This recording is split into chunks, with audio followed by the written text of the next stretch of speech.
lève les mains plus haut, on lève les mains, les mains plus haut, les mains, on y va.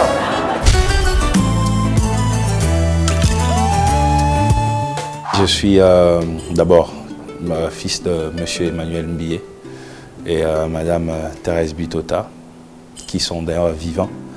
Et je suis 5e de ma famille. Je suis la 4e de la famille, mais je reste quand même sa grande sœur, bien qu'il n'aime pas ça. Quand on lui pose la question, il dit non, c'est moi le grand frère, vu que j'ai fait un peu plus jeune que lui.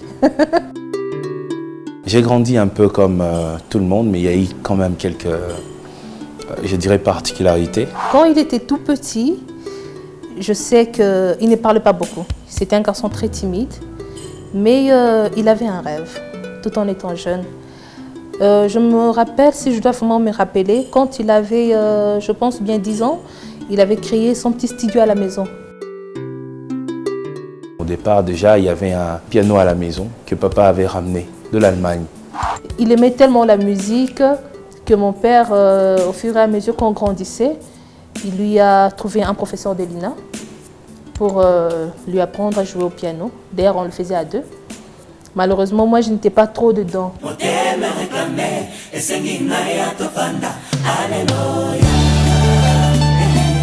Ce qui nous amène ici, c'est que à notre avis, c'est une grande idée. On est vraiment excités de travailler ici.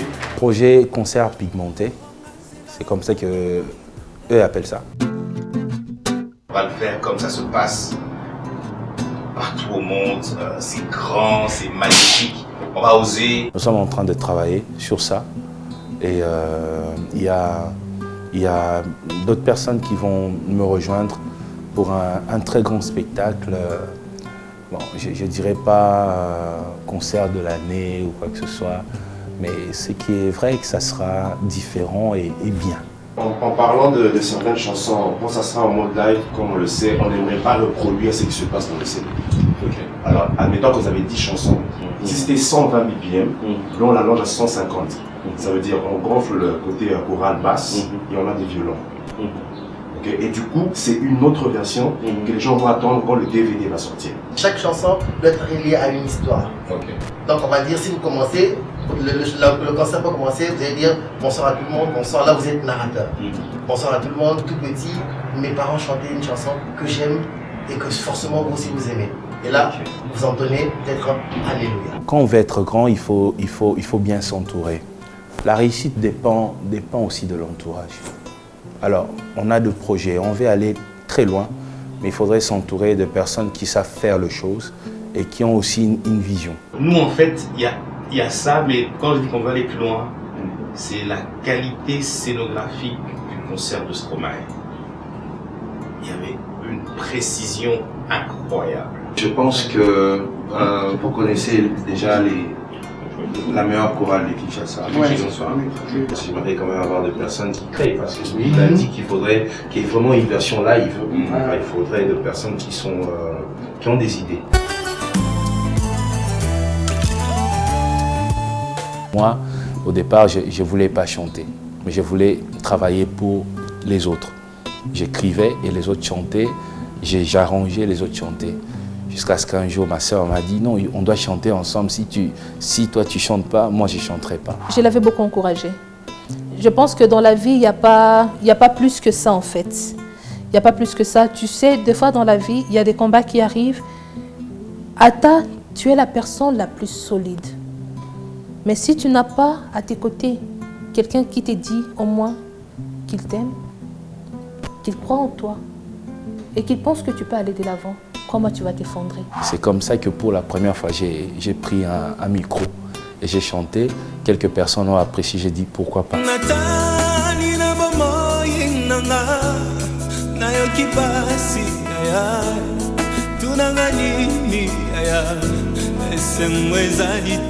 J'ai quitté le groupe pour démarrer. C'est là que j'ai fait mon album Influence. Après Influence, il y a eu Cœur de l'Agneau. Après Cœur de l'Agneau, Champion et ensuite Héros.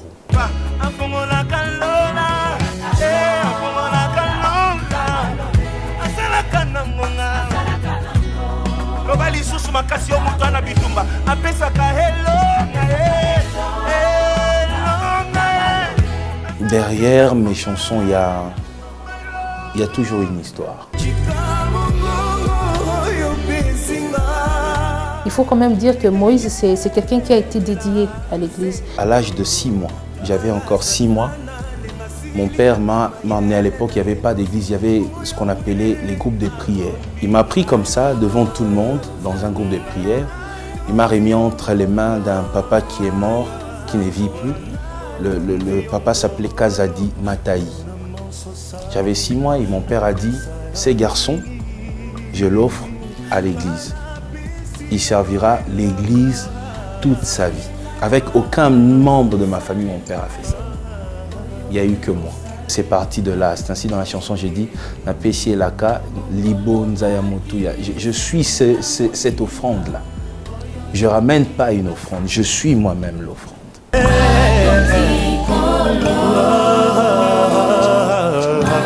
J'ai commencé d'abord dans un groupe de l'église. Ensuite, j'ai créé mon propre groupe à l'église. Et après, on a mis fin à cette histoire de groupe pour entrer dans les étoiles de louange. Un grand groupe qui a existé, qui existe d'ailleurs jusqu'à aujourd'hui.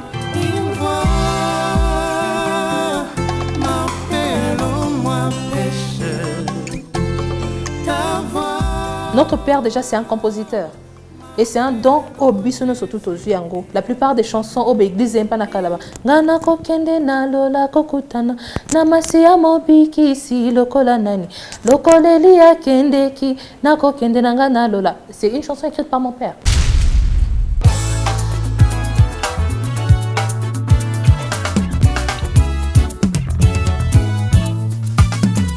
Moi, c'est Lucie Olela. Je suis un peu celle qui coordonne les équipes, qui organise les réunions. Je suis derrière tout le monde pour être sûre que tout est fait à temps, tout est livré dans le bon délai. Et voilà. Mbote Naza Cindy Bojar, chef de département design chez Pigma Communication. On a pris cette direction, déjà, c'est un concert de gospel. Moïse Mbié est pasteur, donc on voulait rester vraiment dans quelque chose de blanc, de très céleste, ce côté un peu sobre, très clean, très simple. Ça c'est l'extérieur, donc si t'es dans l'enclos, ça c'est l'enclos, ça c'est l'enclos. Donne le dos à la tête là. On a mis le podium, pas où le podium de palier, au centre-côté, parce que là-bas les voitures peuvent entrer. Donc Moïse peut entrer par derrière. Je m'appelle Gauthier Omba Djunga. Je suis architecte d'intérieur, designer et directeur artistique. On laisse l'autre côté tout le monde. Okay. Tout le monde entre par là. Donc tu as tous ces parkings-là pour faire ce que tu veux. Sur ce projet, je m'occupe de l'emménagement de l'espace en général, du podium et du backstage.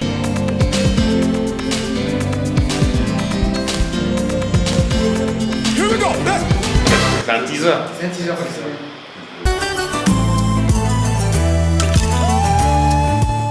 Je me souviens qu'un jour, il s'est approché de moi. Vu qu'on parlait beaucoup, c'était l'un de mes frères le plus proche. Il m'a posé une question parce que là, il allait déjà à l'école. Alors, il cherchait quoi embrasser en fait dans la vie. Il est venu me poser une question. Je n'oublierai jamais ces jours-là. Il m'a dit, pour devenir pasteur, qu'est-ce que je dois faire? Je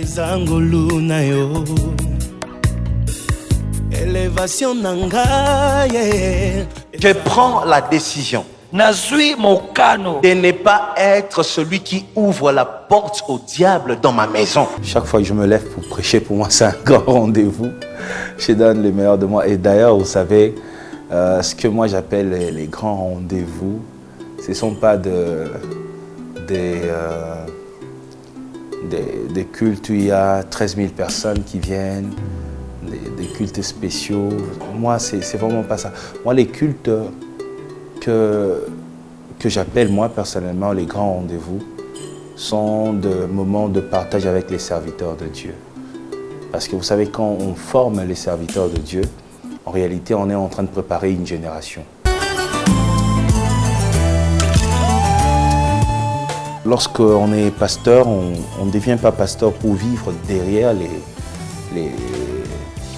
on va appeler ça brebis. Hein?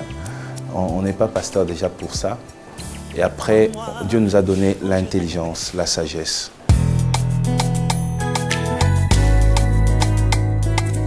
C'est le directeur général et moi je suis la directrice générale adjointe.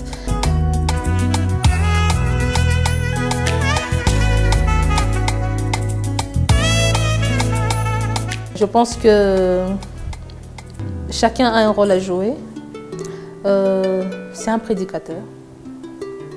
C'est quelqu'un qui a aussi une grande vision. Surtout, ce qui est bien avec lui, il aime la perfection. Je suis amoureux, moi, de ce grand monde de médias. Chaque fois que je sors, je vais en dehors du pays, je visite.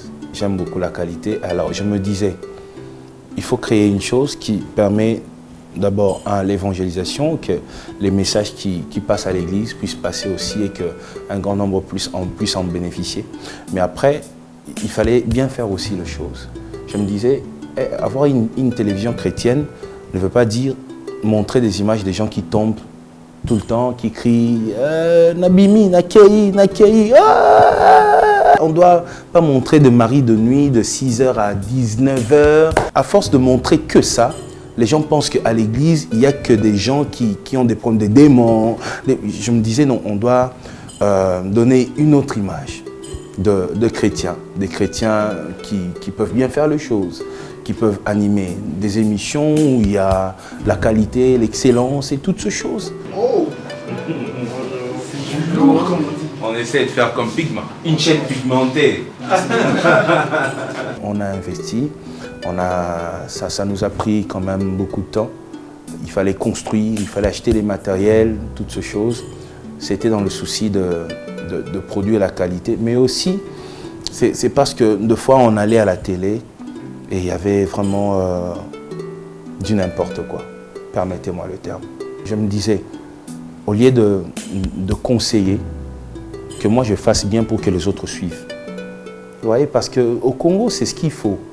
Au Congo, les réunions ne suffisent pas. Il faut être un exemple. Alors, pour être un exemple, il fallait créer Siloé TV. Il fallait que ça existe. Et maintenant, nous, on n'a pas seulement les matériels, on n'a pas seulement les bâtiments, on a aussi une vision. Ah, ok, c'est vous le dirigeant? C'est lui. Ah, ok. Je suis Paulin Massiala, je suis le directeur artistique de la chorale Monseigneur Luc Gélan.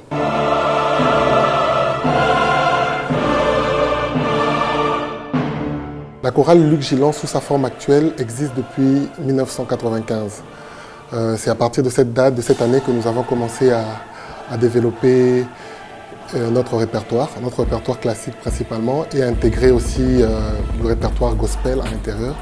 Et donc ça fait plus de 20 ans que nous évoluons sous cette forme, avec un très large éventail de chants. Alors, vous sentez que vous pouvez intervenir dans toutes ces chansons-là? Oui. Vous pouvez faire quelque chose? Évidemment, reproduire à 100% ce qu'il y a déjà dans le truc, et évidemment proposer d'autres trucs. Comme nous, on est à tendance un peu gospel, oui. Donc souvent il y aura des propositions gospel telles que les ventes pour permettre à ce que vous exprimez en lead, et la chorale vous répond à chaque fois. Lorsqu'on est contacté pour ce genre de projet, la première question qu'on se pose, c'est pourquoi moi? Voilà. Et en ce moment-là, on se rend compte que on est dans cette sphère-là des grands entre guillemets. Et la deuxième chose, on se dit waouh, avec le pasteur Moïse Mbié, comment ça va se passer? Quel sera comment va se dérouler le premier contact? C'est un peu la force qui nous habite en ce moment. J'aimerais vraiment qu'il y ait une grande différence entre les CD et le live, le concert. Alors après, moi j'ai besoin de vos propositions. Moi j'aime apprendre. Ouais. Je sais surtout que vous avez beaucoup à m'apprendre. Parce que j'entends tout le temps parler de vous, et travailler avec vous, c'est pour moi un privilège. Quand on m'a parlé déjà, je désirais moi-même travailler avec une chorale, et je souhaitais travailler avec M. Paulin de Luc Gélan. J'ai demandé à Pigma. Pigma a accepté. Je suis heureux parce qu'on m'a donné M. Paulin, il va tout diriger. J'ai pris, je ne sais pas si les titres sont exacts, j'ai eu Ta présence, oui. Tango Naye, Azalo Santou, Hiro, Nabimi Molongi, Natiela Motema. C'est pas facile d'élaborer une liste très objective sur les chansons du pasteur Moïse Mbié parce que d'abord, les chansons, elles sont les unes plus belles que les autres. Et lorsque même on demande des avis chez d'autres personnes, chez d'autres choristes, chez des amis, moi je préfère celle-ci, moi je préfère telle autre. Du coup, on est partagé. Évidemment, vous pouvez ajuster ou proposer encore des... Ouais, les Bonza Moto, il y a maintenant une c'est les Bonza Moto. C'est les Bonza Moto. Il y a des chansons où j'entends un background de chorale, on peut intervenir. Lors de ces spectacles-là, au cas où vous sentez qu'une chanson ne marche pas, s'il vous plaît, laissez-moi tranquille. Je vous passerai les numéros de M. Paulin. Donc c'est lui qui va tout arranger. Moi, je ramènerai ma voix et on utilisera son cerveau. Je pensais avoir 4 premiers violons. Donc en fait, une quinzaine de musiciens. Donc des violons, principalement des violons, des cordes principalement. Ça ferait l'affaire. C'est ça qui va apporter le plus. Et voilà, et les brasses. Je voudrais avoir des bras. Je voudrais pas avoir des brasses clavier. Non, je voudrais vraiment pas avoir des brasses clavier. Je voudrais avoir des brasses live. Un peu, excusez-moi, un peu comme Kassav. Voilà, oui. Moi, je vois des moments dans une chanson, des moments de solitude sur le piano. Je vois des moments où on laisse la chorale lancer les trucs lancés. Faut aller jusqu'au bout. On a des danseurs, ça veut dire qu'il y a des chansons qui bougent, où des danseurs vont monter sur la piste et faire des trucs. À faire le show. Je sens en Bigma le souci de faire mieux, la volonté de faire mieux. Et je me dis pourquoi pas s'associer et voir ce que ça va donner. Parce qu'à un moment, tu es pasteur, tu es chanteur, tu te retrouves en train de rechercher les baffles, la lumière là-bas.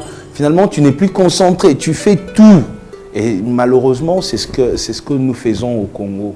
Mais aujourd'hui, on me propose de rester à la maison, répéter, et que je vienne juste le jour du concert, donner ce que je peux donner. Qui dira non? Une chanson comme Libonza Moutouya, un Jojo. Une chanson comme Libonza Moutouya. Ouais. On peut faire un duo avec elle, tu vois. Oui. Chorale, moi, George. On fait ensemble. Ok. Oui. Il a une très belle plume, un peu slave. Il parle bien. C'est une personne très gentille. Moi, j'ai été tout simplement ébahi par cette marque de simplicité, d'humilité, d'accueil que j'ai retrouvé chez le pasteur Moïse Mbié. Et cette grande ouverture aussi. Qu'est-ce qui est le plus entraînante, qui est la plus à la mode? Celle qui bouge, les gens crient, celle avec laquelle vous savez qu'une fois que ça tourne. Ça a cartonné. Moi je pense que là où il y a le cœur, là où tu as mis des trucs sud-africains. Trucs là. Hein? Monsanto. Non, Monsanto. Non, c'est là, il y aura moins de créer un truc de fou. Rosa Monsanto, dont tu parles. À un moment, on arrête avec la musique, on garde les tam-tams, ils dansent à la sud-africaine, quoi. D'un moment, tout s'arrête, on danse et puis on reprend. Non, on le fait. Mais après, faire monter les danseurs, c'est mieux quand ceux qui étaient en train de chanter, de faire des chœurs, viennent là devant, on danse ensemble à un moment. Nathalie Makoma, est-ce qu'elle est bien vue dans le milieu? Chanteuse. Parce qu'elle te sort, elle t'emmène le spectacle à un autre niveau. En fait, elle est meilleure dans un registre comme ça, que elle n'arrive pas à faire dans le registre congolais simple. Parce qu'elle est commerciale. C'était une ancienne chanteuse de gospel. Hein. Je ne sais pas si c'est acceptable qu'elle revienne sur le registre. Il faut toujours savoir qu'est-ce que ça a comme impact. Qu'est-ce que ça a comme impact, Nathalie Makoma et le pasteur Moïse Mbié? Est-ce que... Là, pour les images. Ils vont dire les gens des guégués sont ensemble.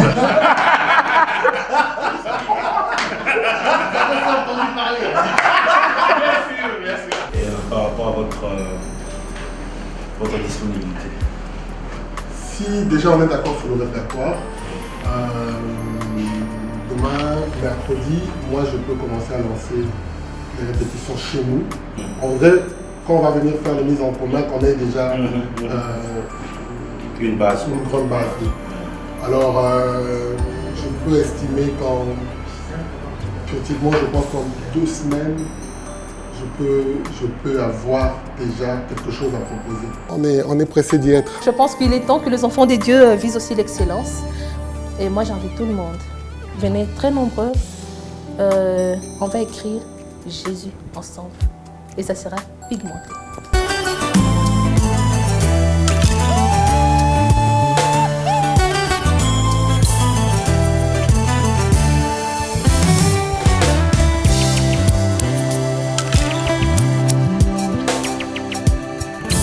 Crois-moi, quand je répète dans mes thèmes que je t'aime, tu sais, dans la Bible, j'ai lu notre histoire. Emmène-moi où tu voudras, même quand je ne comprends. Apprends-moi à croire, même quand je